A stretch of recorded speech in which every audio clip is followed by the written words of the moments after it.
प्रभु राम देव भगवान अल्लाह खुदा ईश आदि नाम एक ही शक्ति के हैं। वो कैसा है, कहां है, कैसे मिलता है, किसने देखा है? ये प्रश्नवाचक चिन्ह पूर्ण रूप से हटाने के लिए अवश्य सुनिए जगत गुरु तत्वदर्शी संत रामपाल जी महाराज के अमृत वचन, सर्व पवित्र धर्मों के पवित्र शास्त्रों के आधार पर। परमात्मा ने कहा सतपुरुष ने कि ठीक है ज्योति निरंजन, जिन जिन आत्माओं ने आपके साथ जाने की स्वीकृति दी है, इन सब के नंबर मेरे पास नोट हो गए। आप जाओ अपने ब्रह्मांड में, ये वही थे कि इस ब्रह्मांड सचखंड के एक कोने में, जैसे केंद्र है अपना दिल्ली, एक तो दिल्ली शहर है, एक बाहरी दिल्ली गांव है, वो भी दिल्ली कहलाता है। तो इसको ऐसे बाहर के बिल्कुल एंड में, सतलोक के एंड में बाहर भेज दिए वो सतीश के सारे ब्रह्मांड, और ये आ गया वहां पर। पीछे से परमात्मा ने, जिस आत्मा ने सबसे पहले स्वीकृति दी थी, उसका स्त्री बना दिया, एक युवा लड़की बना दिया। उसके स्त्री इंद्री नहीं लगाई, बाकी शेष अंग इंद्री स्त्री वाले बना दिए। और उसके अंदर हम सभी आत्माओं को बीज रूप में, सूक्ष्म रूप में अपने वचन से प्रवेश कर दिया। उसका नाम प्रकृति देवी रखा, उसको माया भी कहने लगे। तो इस प्रकृति देवी नाम रखा, आगे चल के ये दुर्गा कहलाई, देवी दुर्गा कहलाई। और इससे परमात्मा ने कहा बेटी, मैंने तुझे वचन शक्ति दे दी है, और सभी जीव जिन्होंने उसके पास जाने की, काल के पास जाने की स्वीकृति, सहमति व्यक्त की थी, उन सबको तेरे अंदर बेटा फीड कर दिया है। अब वचन से तू जितने जीव चाहेगी, और वो काल ज्योति निरंजन जितने जीव का है तो उत्पन्न कर सकती है, नर और मादा। और अब जाओ आप उस ज्योति निरंजन के लोक में, दुर्गा को यानी देवी को वहां भेजने के लिए अपने पुत्र सहजदास से कहा कि सहजदास जा अपनी बहन को ज्योति निरंजन के पास छोड़िया, और उसको बता देना कि जिन जिन आत्माओं ने तेरे साथ जाने के लिए सहमति व्यक्त की थी, सब इसके अंदर प्रवेश कर दिए, और ये लड़की को सब शक्ति दे दी है, जितने जीव तू कहेगा ये पर बना देगी, वचन से उत्पन्न कर देगी। ऐसा कहकर के सहजदास, जो उन सर्वप्रथम उत्पन्न 16 पुत्रों में से एक है, वो वापस आ गया। अब युवा होने के कारण लड़की का रंग रूप निखरा हुआ था। अपना आत्मा परमात्मा परीक्षा ले रहा था कि ये कितना नीचता पर आवेगा, ये यहाँ रखने योग्य है भी कि नहीं है। तो ज्योति निरंजन ने जब देखा कि ली लड़की को, इसके अंदर वासना उत्पन्न होगी, इतनी प्रबल वासना होगी, रजोगुण से प्रभावित हो गया, इसने उस लड़की के साथ, दुर्गा के साथ दुर्व्यवहार करना चाहा। दुर्गा ने कहा, प्रकृति देवी ने कहा कि ज्योति निरंजन कुछ होश में आ, देख बात सुन, तू मेरा बड़ा भाई है, परमात्मा के वचन से तेरी उत्पत्ति अंडे से हुई है, और फिर मेरी उत्पत्ति भी उसी परमात्मा ने की है।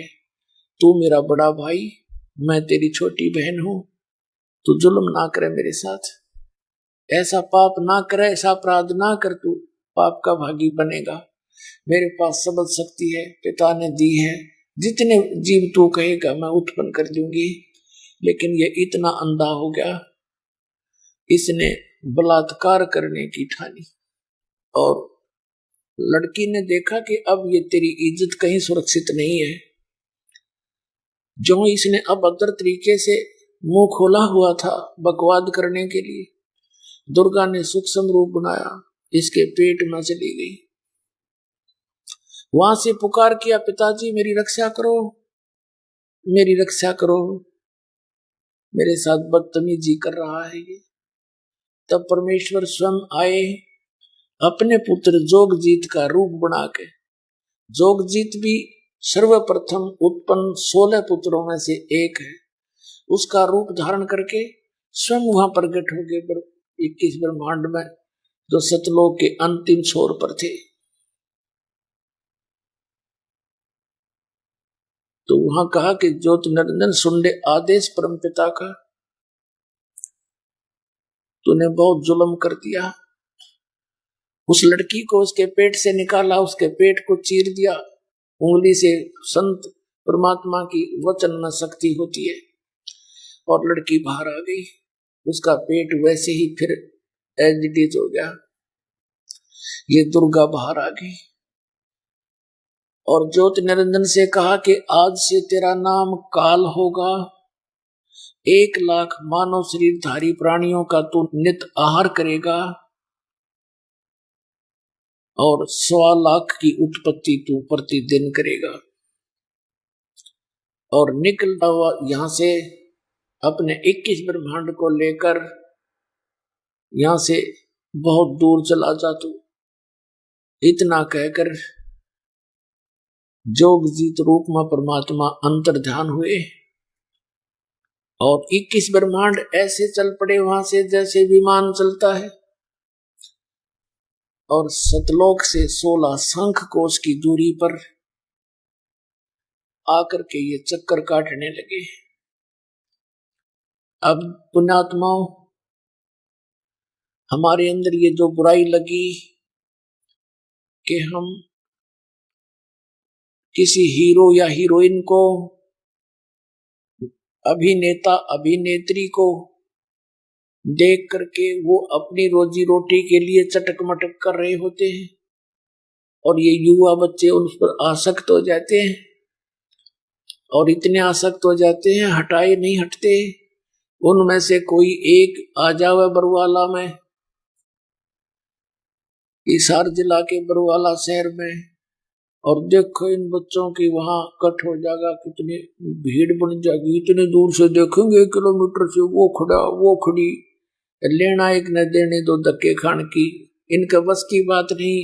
ये बुराई हमारे वहां से लगी थी जब हम इस काल को देखकर आसक्त हुए थे। उसके बाद जैसे वृत्ति इस जीव की आज भी वही है क्या? कहीं एकांत में इकलौती लड़की को देखकर मन में बहुत प्रकार के दोष उत्पन्न हो जाते। ठीक है, बुद्धिमान व्यक्ति अपने ऊंच नीच को सोचकर मन को थाम लेता है। दुष्ट टाइप के लोग वो अपराध कर ही डालते। तो पुण्यात्माओं, उसके बाद जब काल ने कहा दुर्गा से कि अब मेरा कौन के बिगाड़ेगा, 21 ब्रह्मांड का मैं ही स्वामी हूं, जो मनमानी बात करूंगा, अब तू क्या करेगी? उसने फिर कोशिश की वही बदतमीजी करने की। दुर्गा ने इसको फिर से समझाया कि ज्योति निरंजन जुल्म ना करे। बात सुन, पहले तो तू मेरा बड़ा भाई, मैं तेरी बहन छोटी, और दूसरे में तेरे पेट से बाहर आई तेरी बेटी होगी, कम से कम पुत्री और बाप का नाता तो रख ले। इसने एक नहीं सुनी और अपनी वासना का शिकार होकर के दुर्गा को स्त्री इंद्रिय अपने नाखूनों से बनाई और गृहस्थी कर्म करके 3 पुत्रों की उत्पत्ति की। रजगुण ब्रह्मा, सतगुण विष्णु, तमगुण शिव जी।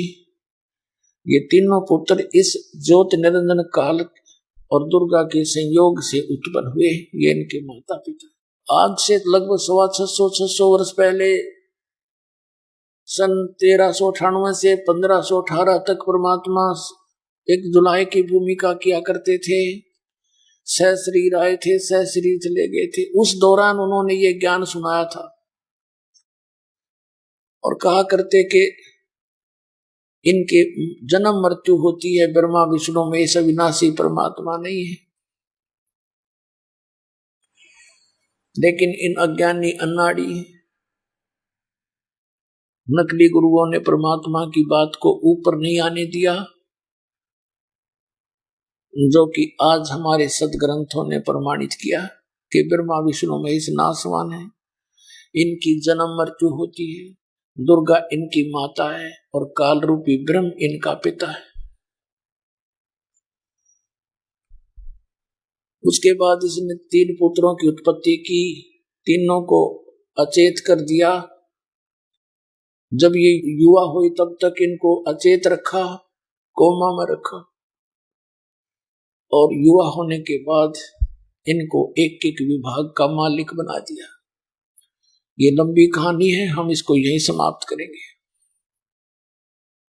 पुण्यात्माओं, इस प्रकार काल की यह सृष्टि प्रारंभ हुई। दुर्गा ने फिर तीनों पुत्रों का विवाह कर दिया अपने 3 रूप बनाकर।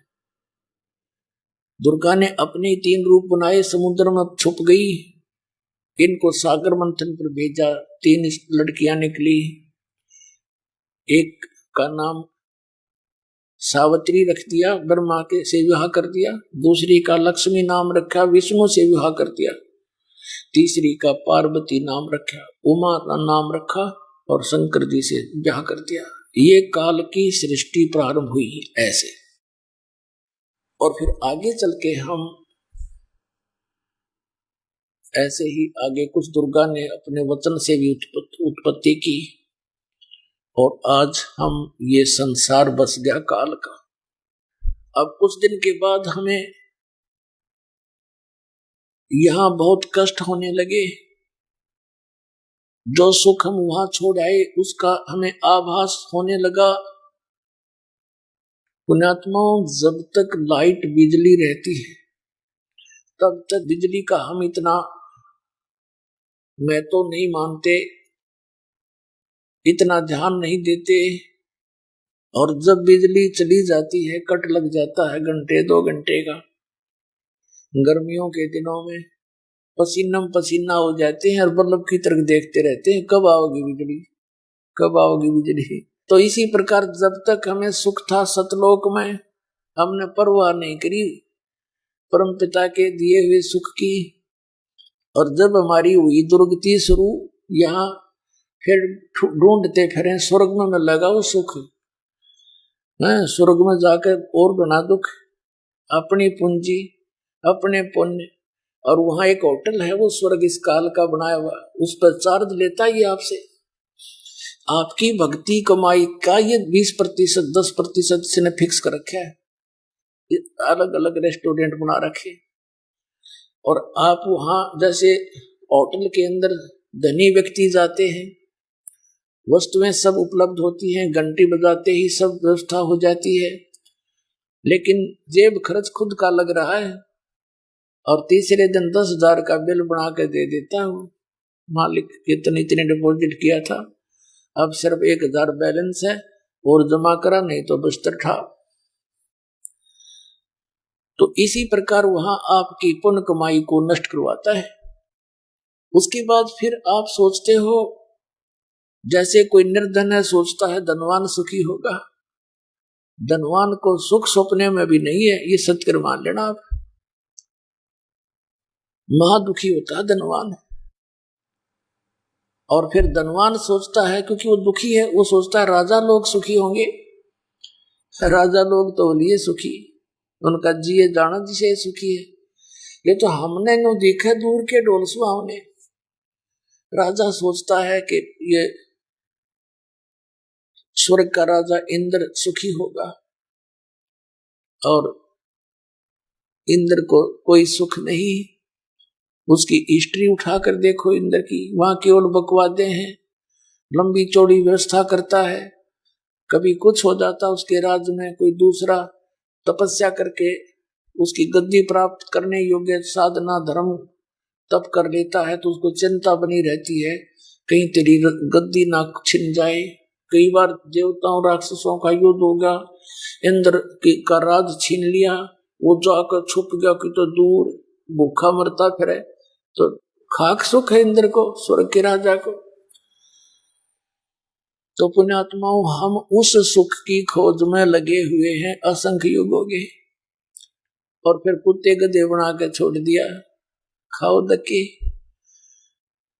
पुण्यात्माओं हम इतना कष्ट सहन कर रहे और कभी भी मन में नहीं आती यो के जीवन है।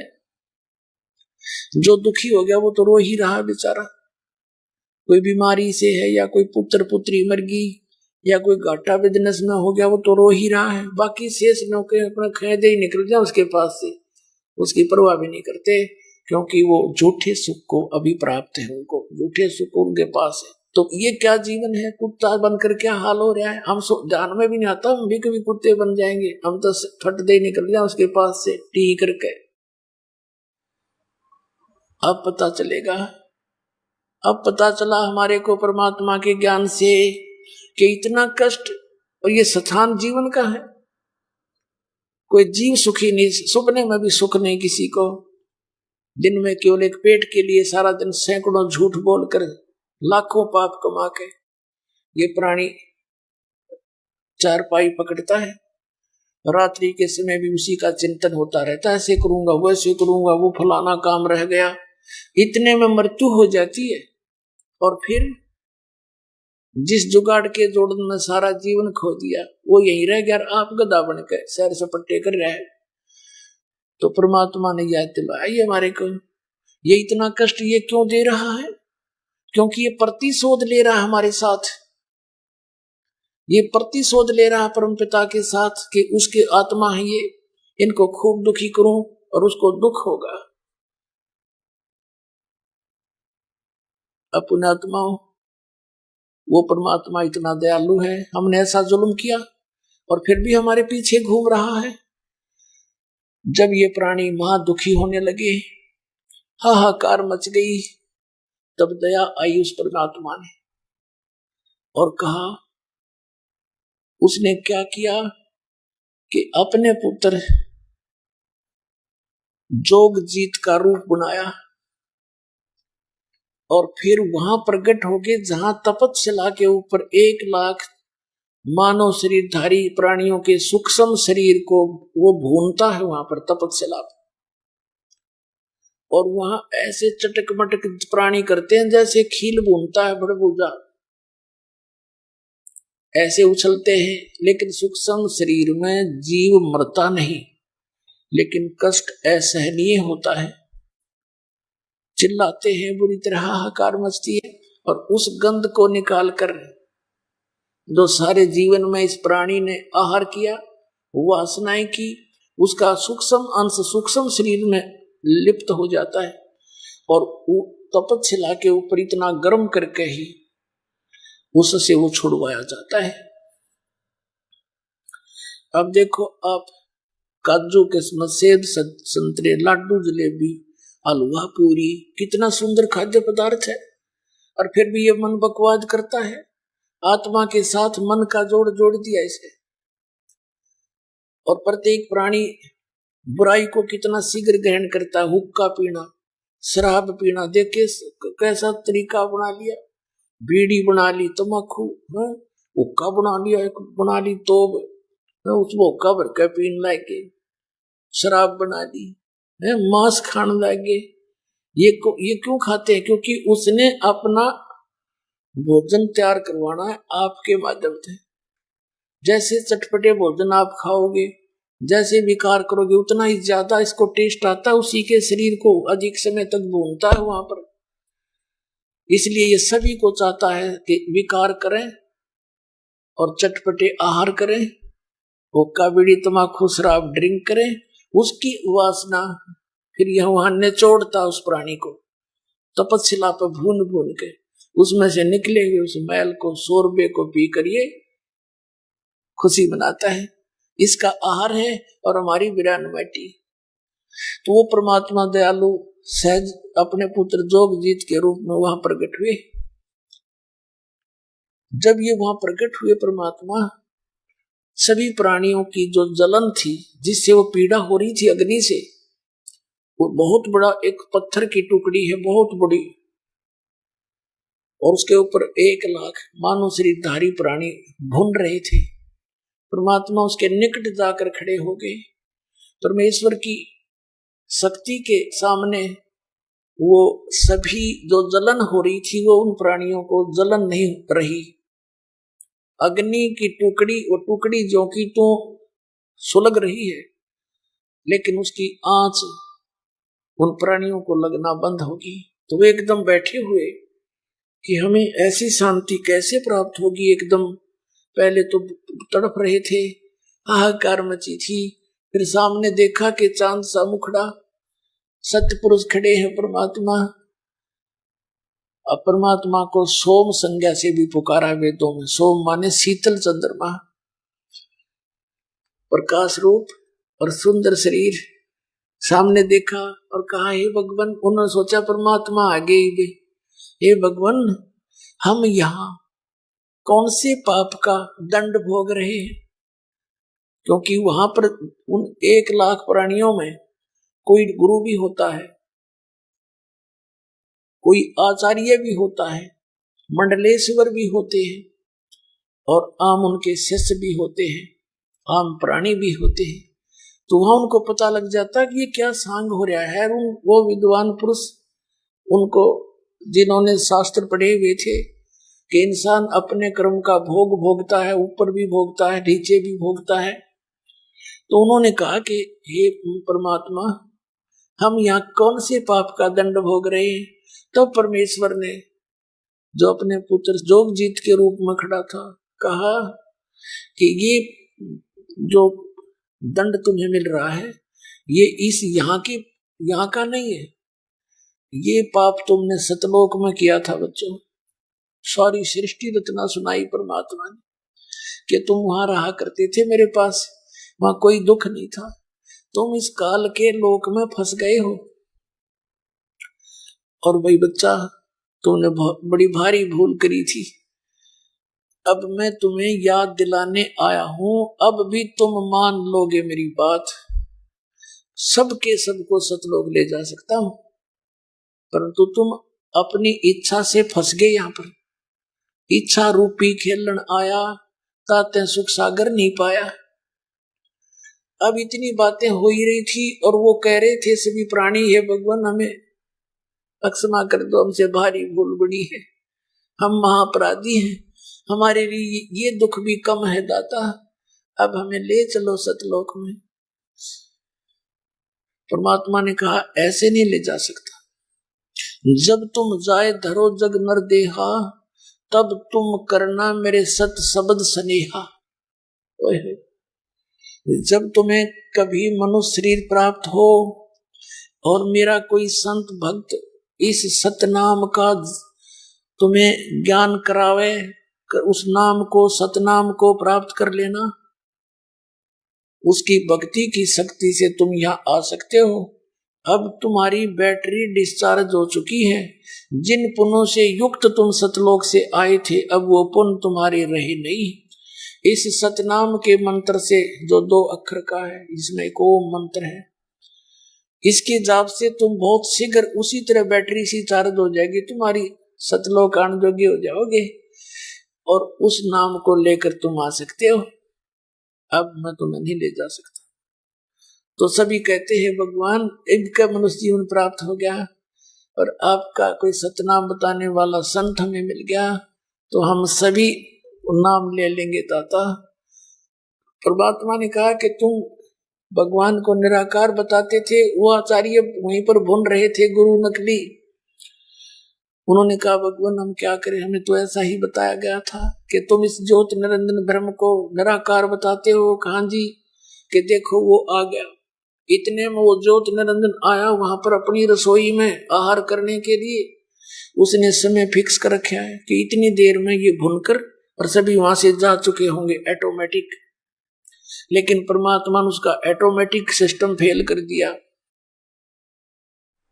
और वहां स्वयं भी खड़े हैं और वो भी आ रहा कि देखो वहां लग रहा तुम्हारा काल भगवान जिसको तुम ब्रह्म कहते हो, ब्रह्मा विष्णु महेश का पिता, वो आ रहा सामने। इसने प्रतिज्ञा की है कि मैं कभी किसी के सामने अपने यथार्थ रूप में नहीं आऊंगा। गीता जी अध्याय नंबर 7 के श्लोक नंबर 24 और 25 में ये अर्जुन से कह रहा है कि मूर्ख जन समुदाय मुझ व्यक्त को व्यक्तिम आपनम मन्नते, मैं अपनी योग माया से छुपा रहता हूँ, कभी किसी के समक्ष नहीं आता। ये मूर्ख जन समुदाय मुझे कृष्ण मान रहा होगा, आई एम नॉट कृष्ण। तो ये प्रतिज्ञा की है इसने और दुर्गा को यहाँ का इंचार्ज बना दिया है कि तू संभाल, मेरे हुक्म से सब काम करती रहे, मेरा पता मत बताना किसी को, नहीं तो तेरी खैर नहीं। अब दुर्गा इससे डर कर सच्चाई कभी किसी को नहीं बताती। इसने अपने पुत्रों को भी सच्चाई नहीं बताई। उसने भी कहा कि तुम्हारा पिता तो निराकार है। अब परमेश्वर ने कहा कि तुम तो जाओ बच्चाई में, अब मेरी रिस्की होगी दो बात। अब ज्योत निरंजन काल ने देखा कि ये जोगजीत यहाँ फिर कैसे आ गया तेरे लोक में, वहां से तो इसने मुझे निकाला था। ये देखकर एकदम क्रोधित हो गया कि तू यहाँ किस लिए आ गया जोगजीत, मेरे लोक में है, ये मेरा स्थान है, तू कैसे आ गया। उसने फिर ध्यान आ गया काल ने कि कहीं कोई संदेशा लेकर तो नहीं आया परम पिता का, पिताजी का। उसने पूछा ज्योत निरंजन ने कि जोगजीत, पिताजी का जो संदेश आदेश हो तो मुझे बता पहले, तू किस लिए आया है। तब जोगजीत रूप में परमेश्वर ने कहा कि सुन ले ज्योत निरंजन, आदेश तेरे पिता का, मेरे को भगवान ने भेजा है, पिताजी ने भेजा है, और मैं नीचे जाऊंगा तेरे 21 ब्रह्मांड के संसार में, और तूने नालायक कैसा जुल्म कर दिया। इनका ये स्वरूप था, कोई गधा बना रखा है, कोई कुत्ता, कोई सुअर, ऐसा जुल्म कर दिया। किसी का हाथ कट गया, किसी की टांग कट गई, कोई अंधा हुआ पड़ा है, किसी को कैंसर हो रही है, कोई किसी बात से पीड़ित है, हाहाकार मचा रखा तूने, ऐसा जुल्म किया करते हैं। तेरे साथ आ भी गए थे तो ऐसा अन्याय करते हैं, ऐसा अत्याचार कर दिया तूने। मेरे को आदेश हुआ कि नीचे जाऊंगा और सबको बताऊंगा कि यू भगवान नहीं है ब्रह्म, तुम जिसको भगवान कहते हो, परमात्मा और है, उसका तूने नामो निशान मिटा दिया, अपने आप को तूने परमात्मा सिद्ध कर दिया, तुमसे ऊपर कोई और भगवान ही नहीं है। इस तरह का जोगजीत ने मारी डांट, जोगजीत रूप में परमात्मा ने। अब काल ने सोचा यो तो मेरा नाश करेगा, मेरी खेती उजाड़ेगा। एकदम नो बोला खड़ा रहे, पहले मैं तुझे देखता हूं। एकदम इतना भयंकर रूप धारण करके जोगजीत तेरी अभी टीट भी दाबूंगा, मारूंगा तुझे मैं। परमात्मा ने अपनी प्यारी आत्मा धर्मदास जी को बताया, धर्मदास ये मेरे ऊपर ऐसे झपट्टा जैसे अभी मुझे खा जाएगा। धर्मदास परमात्मा ने पुण्यात्मा हमारे लिए संकेत किया ये कि मैंने सतनाम का जाप किया, उस 2 अक्षर के जाप मंत्र का, जो श्वास उश्वास से जाप किया करते हैं ना, किसी कैसी भी आपत्ति आप पर आ जावे, ऐसे आध्यात्मिक या कोई भी, तो श्वास का सिमरण शुरू कर दिया करते हैं, वो तुरंत टल जाएगी मेरी शक्ति से। तो मैंने वो सतनाम का जाप किया श्वास उश्वास का, और ऐसा गिरा जाकर के ये जैसे पक्षी के पंख कट जाते हैं, पड़ा पड़ा तड़पता है, वो उठ नहीं सकता, उड़ नहीं सकता। इतना भयभीत हो गया, इतना डर गया, यो पाताल में जाके गिरा। और वहां से लाश को पकड़ के मैं चल वही बात करेंगे। फिर इसको ऊपर लाश की 21वें ब्रह्मांड में सारा कापा खड़ा खड़ा ये।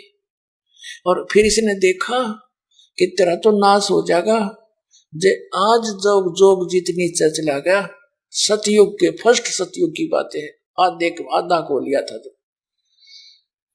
तो उसने सोचा तेरा तो सत्यानाश हो जाएगा और सभी प्राणियों को ये बता देगा और वो सब इसके गेल हो लेंगे।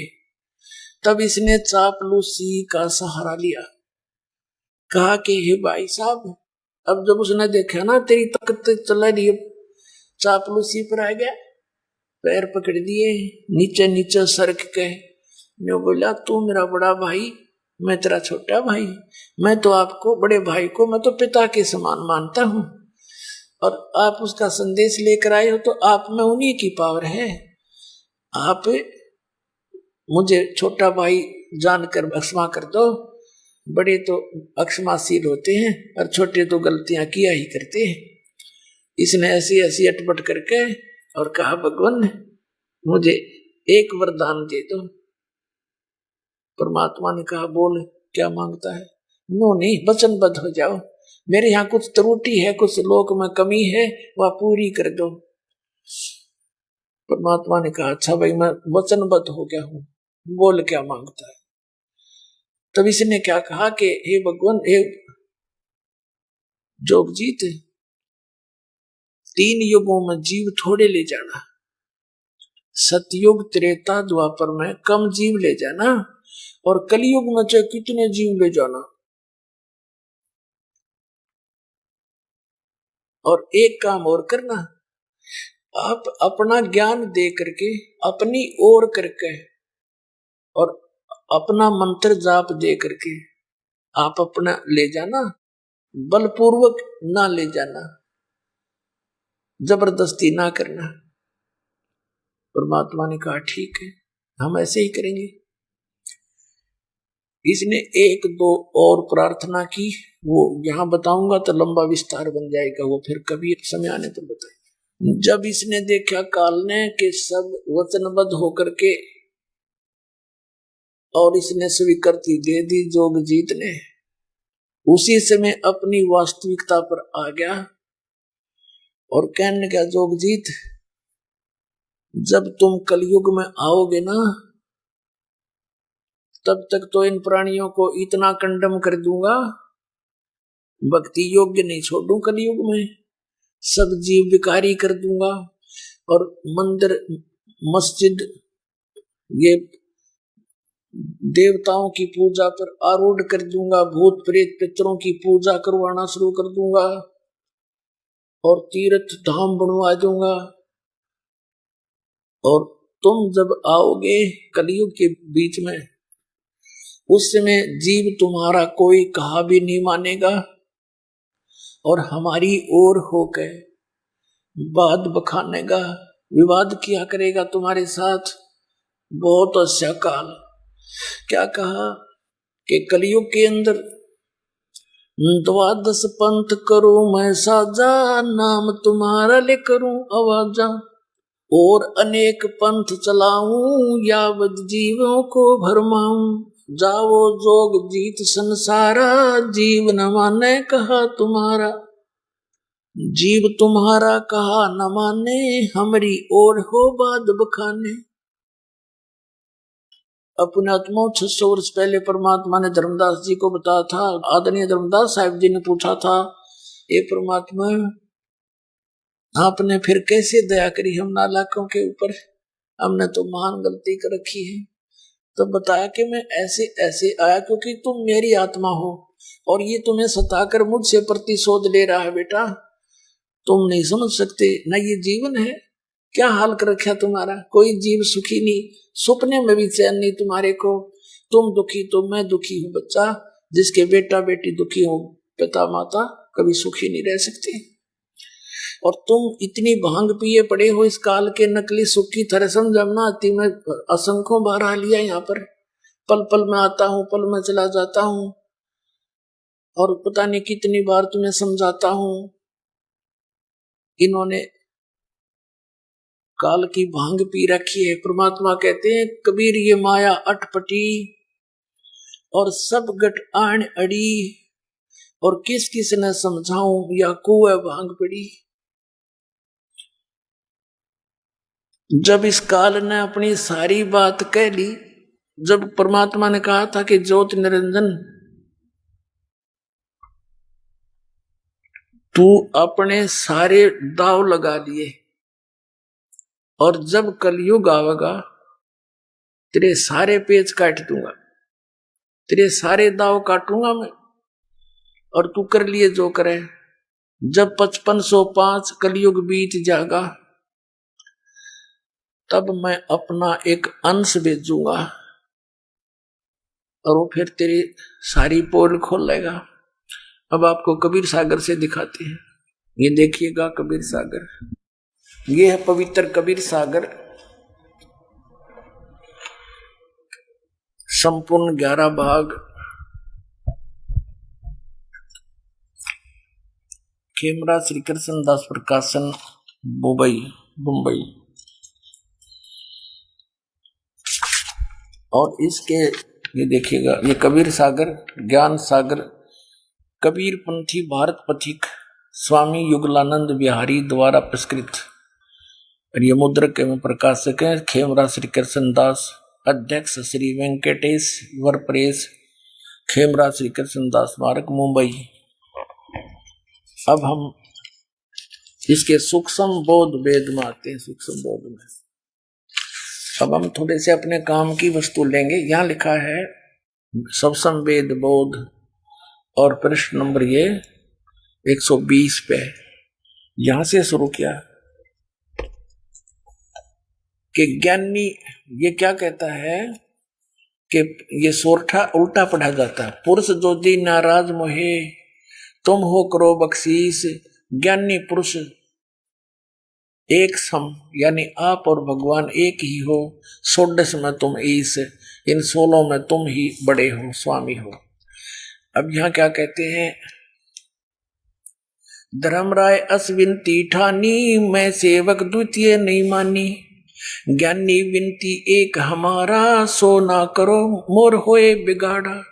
पुरुष मोह के दीनो राजू, तुम हो देव होयम तब काजू। विनती एक करो तो होता था, दृढ़ कर जानो हमारी बाता। अब ये क्या बताता है देखिएगा। अब ये क्या कहता है, कहा तुम्हारा जीव ना माने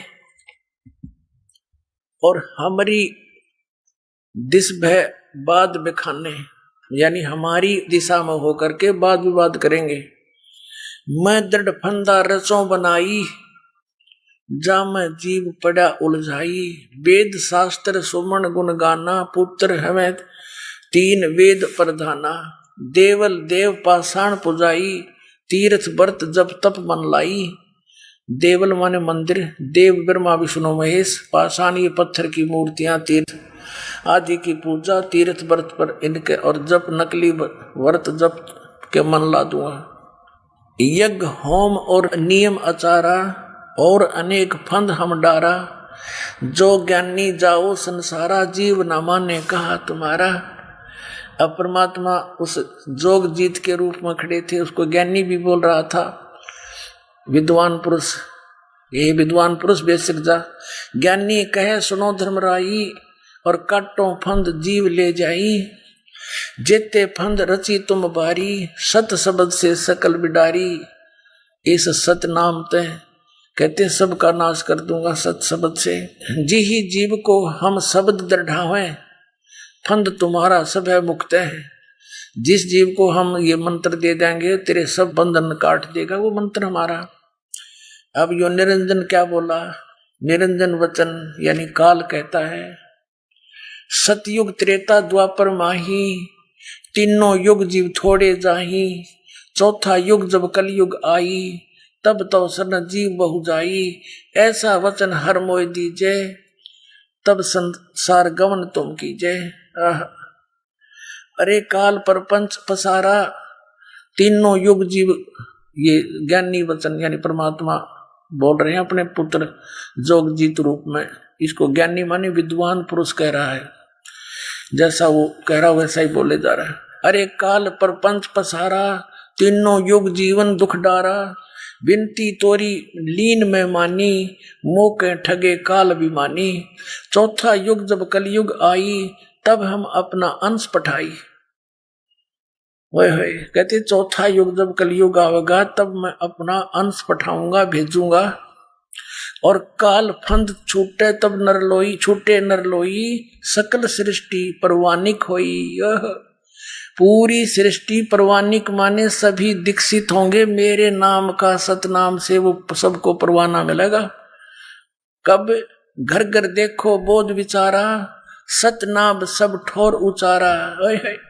कहते हो सतनाम का सब ठोर उसका उच्चारण हो जाएगा, उस सब सतनाम का जाप किया करेंगे और 5500 पाचा, तब ये वचन होगा सच्चा। कलयुग बीत जाए तब एता, सब जीव परम पुरुष पद चेता। कहते हैं जब कलयुग 5500 वर्ष बीत जाएगा तब ये मेरी बात सच्ची होगी, ज्योति निरंजन जो आज कह रहा हूं। और उस समय पूरी पृथ्वी पर सतनाम का और मेरे ज्ञान का उच्चारण होगा, सभी परवानिक होंगे, यानी सब नाम लेकर जाप करेंगे और यहां से तेरे काल जाल को पार कर जाएंगे। देखो इसको फिर से परमात्मा ने दोहराया है, पुण्यात्मा फिर यहाँ कहा है सब संवेद बोध, सब संवेद बोध वही चैप्टर है और ये बोध सागर इसका खंड है। और यहाँ पर यहाँ सत कबीर वचन परमात्मा के वचन है ये। अब हम यहाँ से शुरू करेंगे, ये 170 पृष्ठ था, हम यहाँ से 171 पर शुरू करेंगे। सब संवेद बोध, यहाँ क्या कहा है कि 5 सेंस और 500 जब कलयुग बीत जाए, महापुरुष फरमान तब जग तारण को आए। क्या बताया है कि जब कलयुग 5500 वर्ष बीत जाएगा तब, जैसे यहाँ परमात्मा ने कहा है ये इसी के 121 पृष्ठ पे,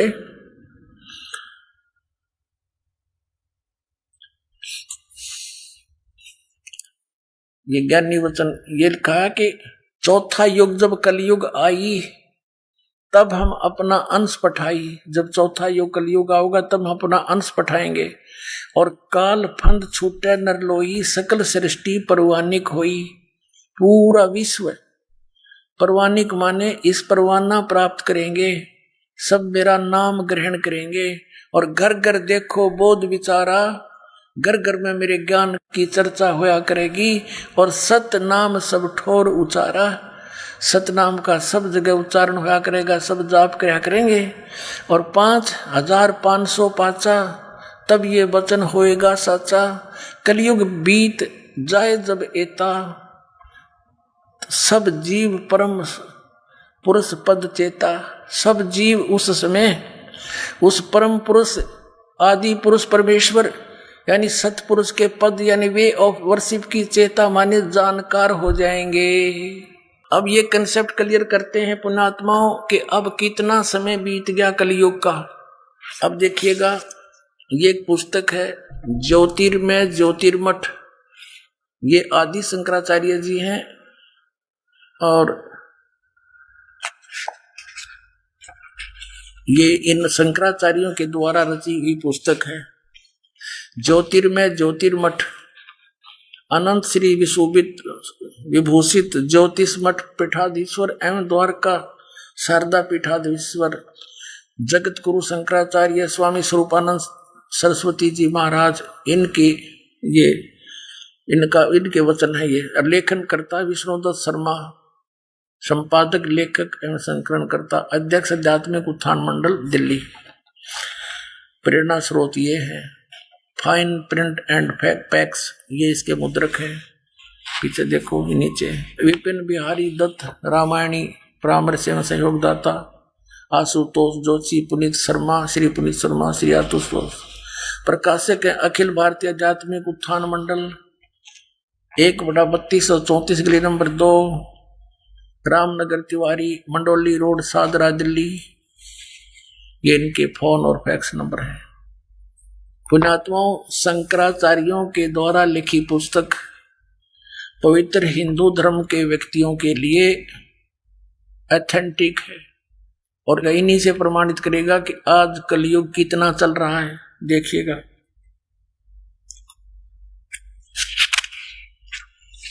ये प्रश्न नंबर 11 पे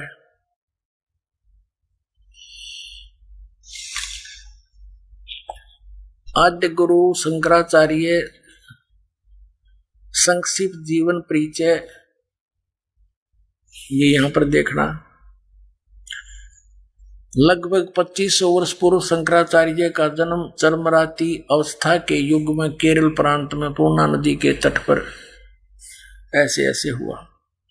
यहां लिखा है कि गुरु परंपरागत मठों के अनुसार उनका आविर्भाव काल, आविर्भाव माने जन्म, समय, काल माने समय, ईसा पूर्व 508 या 476 वर्ष माना जाता। ये लेखक थोड़ा अनजान था या नहीं लिखना था। ये 32 वर्ष की आयु में शंकराचार्य जी की मृत्यु होगी थी, तो ये या नहीं था। 508 में से 32 कम कर दो तो 476 रह गए। तो ईसा के जन्म से 508 वर्ष पहले शंकराचार्य जी का जन्म हुआ। उसके बाद 32 वर्ष के आयु में यूं मर गया, 32 कम हो जाएंगे इसमें तो 476 रह गए। तो ये स्पष्ट हो गया कि ईसा जी से 508 वर्ष पहले आदि शंकराचार्य का जन्म हुआ, ये मानते हैं। अब हमने निकालना है कलयुग का समय। हमने वर्तमान में कलयुग कितना चल रहा है ये देखना है। आज सन 2012 है, इसमें 508 जोड़ दो तो 2520 वर्ष पहले आज से शंकराचार्य जी का जन्म हुआ। फिर बताते हैं कि जब 3000 वर्ष को लिए कलयुग बीत गया था तब शंकराचार्य का जन्म हुआ। यानी ऊपर से गिने हैं 3000 वर्ष कलयुग के बीतने पर शंकराचार्य का जन्म हुआ। और आज हम कलयुग गिनाएंगे कितना हो गया, तो उस 3000 में 2520 और जोड़ देंगे, 5520 वर्ष हो गया आज 2012 में। ये देखिए, यह हिमालय तीर्थ नामक एक पुस्तक है।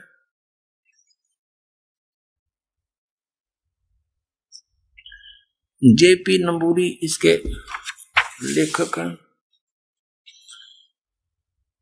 उप मुख्य कार्य अधिकारी श्री बद्रीनाथ केदारनाथ मंदिर समिति, treks and tours, Calcutta. Himalaya Tirth a book of the pilgrim, JP Namboori पहला प्रकाशन, प्रकाशक है रंजू चक्रवर्ती, 76A/1 बामा चरण राय रोड, कलकत्ता। मुद्रक एंग्री प्रिंट सर्विसेज, कलकत्ता। अब इसके 42 पृष्ठ पर हम आते हैं। हिमालय तीर्थ ये पुस्तक है, 42 पृष्ठ। और यहां देखिएगा शंकराचार्य के जन्म के विषय में जानकारी। और ये इसका कोई शिव रहस्य नामक कोई पुस्तक है, ग्रंथ है, उसका ये संस्कृत में श्लोक है। इसका अनुवाद यहाँ किया है। कलयुग के 3000 वर्ष व्यतीत होने पर बौद्ध मीमांसकों के मत पर विजय प्राप्ति के लिए शंकर यति के रूप में आविर्भूत होंगे। जब कलयुग 3000 वर्ष व्यतीत होने पर शंकर आदि शंकराचार्य का जन्म हुआ। कलयुग के 3000 वर्ष बीत गए थे। तो अब जब शंकराचार्य जी का जन्म हुआ उस समय कलयुग 3000 वर्ष बीत चुका था। और इनका जन्म कब हुआ? आज से 2520 वर्ष पहले। आइए अब हम उन श्रद्धालुओं के अनुभव जानते हैं जो जगत गुरु तत्वदर्शी संत रामपाल जी महाराज जी से दीक्षा प्राप्त कर चुके हैं तथा उनके द्वारा बताए गए भक्ति मार्ग पर चल रहे हैं। जी नमस्कार। नमस्कार सर। क्या नाम है आपका? सुपीता गुजर। जी माता जी कहाँ से आए आप? गंगापुर सिटी से। संत रामपाल जी महाराज जी से नाम दीक्षा लेने से पहले आप क्या भक्ति साधना करते थे? हम शंकर भगवान की भक्ति करते और वाई की सेवा करते, पूरा विश्वास वाई पे, शंकर भगवान पे। जब आप शंकर भगवान की पूजा कर ही रहे थे तो फिर आपको संत रामपाल जी महाराज से नाम दीक्षा लेने की क्या जरूरत आन पड़ी? संत रामपाल महाराज से जरूरत पड़ी कि भगत जी हमारे कोई लाभ ही नहीं हो रहा। जो पहले भक्ति आप कर रहे थे उस भक्ति को करने से आपको कोई लाभ नहीं मिला, तो संत रामपाल जी महाराज जी से नाम दीक्षा क्यों ली? संत रामपाल महाराज ने हमको दर्शन दिए सर। के बाद में जो हमारा लड़ाई झगड़ा होगा हमारे जेठ में और हमारे पति में, तो लड़ाई झगड़े तो एक बट गो के एक दूसरे को काटवे है गए त्यार। फिर बाद में गुरुजी ने आर दर्शन दिए कि बेटा आज, कौन से गुरुजी ने? संत रामपाल महाराज ने दर्शन दिए कि बेटा आज के तीसरे दिन तेरा फैसला हो जाएगा। तो मैं ऐसे सोच रही कि फैसला कैसे हो जाएगा, ऐसे महात्मा ने कही है, एक महात्मा दिखाई दियो सफ़ेद कपड़ान में। तो फिर तीसरे दिन ही सभी रिश्तेदार इकट्ठे हो गए और हमारा फैसला तीसरे दिन ही हो गयो। के बाद में मैंने खोज करी कि महात्मा है कौन हो, कैसे मुझे ऐसे कर गयो, मेरा फैसला कैसे कर गो, और ये कौन हो मैंने आज तक नहीं देखो। तो मैं ऐसे ही रोती रहती, रोजी नहीं रोती रहती कि भगवान कौन हो, मोको ओजू में लाए आते, मैं कहाँ ढूंढूँ यहाँ को। ये तो बहुत महात्मा जो कोई भगवान ते पहुँचो है महात्मा है। के बाद में भगत जी सर मेरे मोई में तो न्यू प्रकट हो रहे ऐसे खड़ा होगो, जो खड़ा होगो जब बाने दो अक्षर को नाम दो अंगड़िया खरीर और ये ऐसे सारो करीर, और फिर कही के बेटा गुरु में लगो तो को बात नाम दीक्षा ले लीजो। तो फिर मैंने खरू राम खा गुरु में लगो, कैसे में लगो, खा करूँ अब खा हेरू। फिर मैंने टीवी पे देखती रह वही में साधन चैनल है, आस्था चैनल है, इन्हें सबन देखती रह वही सबन महात्मान के सत्संगन ने। तो के बाद में मोको एक दिन टीवी को चैनल ऐसी दबको जो संत रामपाल महाराज को सत्संग आरंभ में वहाँ देखने लगी। तो फिर मोको सत्संग अच्छा लगे।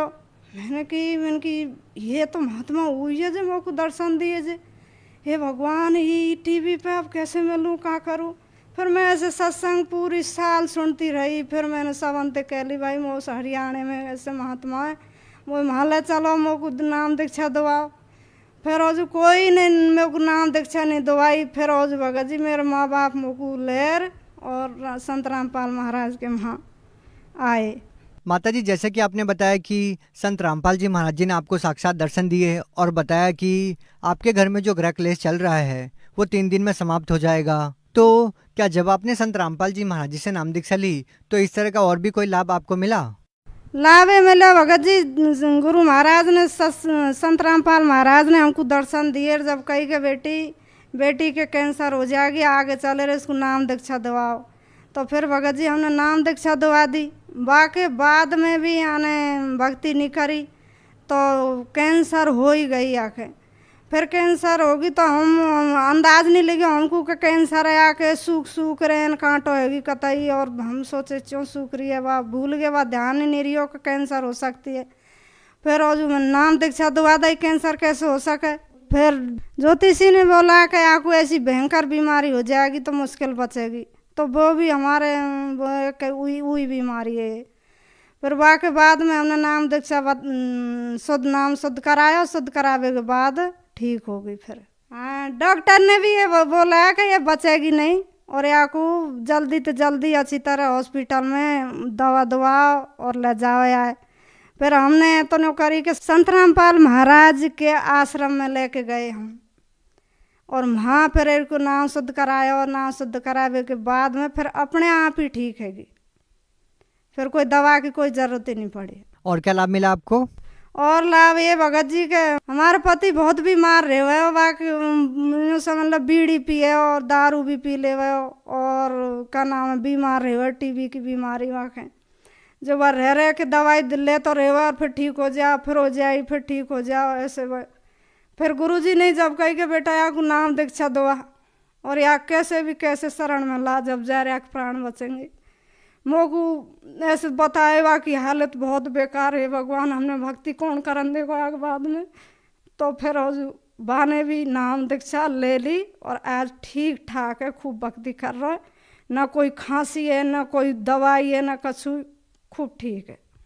नशा भी करते हैं वो? नशा करे, पहले बीड़ी भी पिए, दारू भी। क्या अभी भी करते हैं? अब नहीं करें। जना के बाद में मेरे ऐसी चिंता हैगी कि भगवान दारू है तो कुछ छोड़ भी देगा, पर ये बीड़ी तो आगे छूटे ही नहीं, और ये अब नाम दीक्षा लहरा और खेतन में उगायो तो जरूर बीड़ी पी रिया को। फिर गुरुजी ने आकाशवाणी करी कि बेटा चिंता मत करे और या की बीड़ी कतई छूट जाएंगे। या को जो वो है और जो मैंने ऐसे खींच लिया, ऐसा हाथ बताया गुरुजी ने कि ऐसे खींच लिया मैंने, अब ये कतई ना बीड़ी पिएगो ना ही दारू पिएगो और ये भक्ति करेगो, तू या की चिंता कतई मत करे।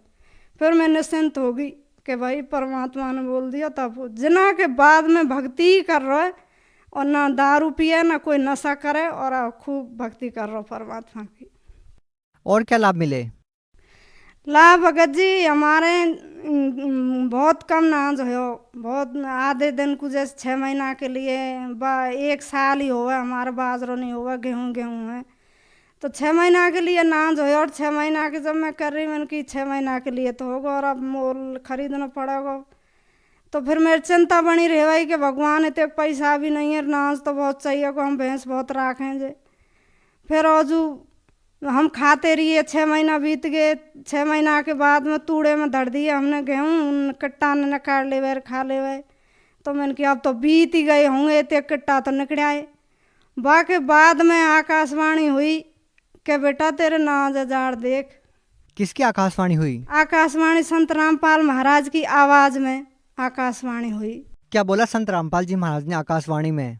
आकाशवाणी में ये बोलो कि बेटा तेरा नाच जार देख और तेरा ढांग लग रही है गेहूं की और चिंता मत करे। तो फिर भगत जी में वाई टाइम ठाडी हेर बजी जाड़ देखो मैंने तूड़ो हटा तो मेरे गेहूं की धांग लग रही 22 कट्टा गेहूं के मिले मोकू मैंने तूड़ो हटा देखो तो 22 कट्टा में एकदम तो गदगद है कि भगवान आज धरती पे है, आज हमारा ऐसा चमत्कार कर दिया हमारे साथ। बाकी बाद में फिर मैं और भी दृढ़ विश्वास है को भगवान जे पहले होए जे के जे ही लाभ सुनबो करे के ऐसे लाभ हो भक्ति तेज से हो बे ही लाभ हो रहे हैं। और आज की टाइम भगत जी आज की टाइम भी हमारे 6 महीना के लिए नाज हो। अब 6 महीना बीत गए, अब 7वां महीना लग गो और हमारे आधो नाज है और आधो अब रखो या टाइम पे 6 महीना के लिए नाज है हमारे लिए। माता जी आपको संत रामपाल जी महाराज जी ने इतने सारे लाभ दिए तो आप भगत समाज को क्या संदेश देना चाहते हैं? संदेश हम यही देना चाहते हैं कि भाई भुगतो मत। मुझ जैसी बहनें ने जो बहुत भुगत रही हैं, जिनके पति दारू पी रहे हैं, जिनके बेटा दारू पी रहे हैं और भी नशा भयंकर कर रहे हैं, वो कतई एन गलत में जा रही हैं और रात दिन कलेश को झेल रही हैं, लड़ाई को झेल रही हैं। बिनते मेरी यही प्रार्थना है कि बहनों नाम ले लो परमात्मा से और अपने बेटा को बचा लो, अपने पति को बचा लो। जैसे हमको संकेत करो मालिक ने, हमारे पति भी बच गए, हमारे बेटा भी बच गए, बेटी भी बच गई और आज परमात्मा की भक्ति कर रहे हैं। और कोई भी बेकार कैसो भी कछु सब चीज़ बुरी चीज़ त्याग दी, अच्छी ग्रहण कर ली और आज मेरे बेटा खूब पढ़ाई कर रहे हैं और मुझको खूब विश्वास है। संत रामपाल जी महाराज जी से नाम दीक्षा कैसे ली जा सकती है? संत रामपाल महाराज तो ऐसे दीक्षा ली जाती है कि ये टीवी चैनल पे बहुत सारे चैनलन पे सत्संग आ रहा संत रामपाल महाराज को बापैत से नंबर ले और पता करके और नाम दीक्षा ले सकते हैं। जी बहुत बहुत धन्यवाद। धन्यवाद।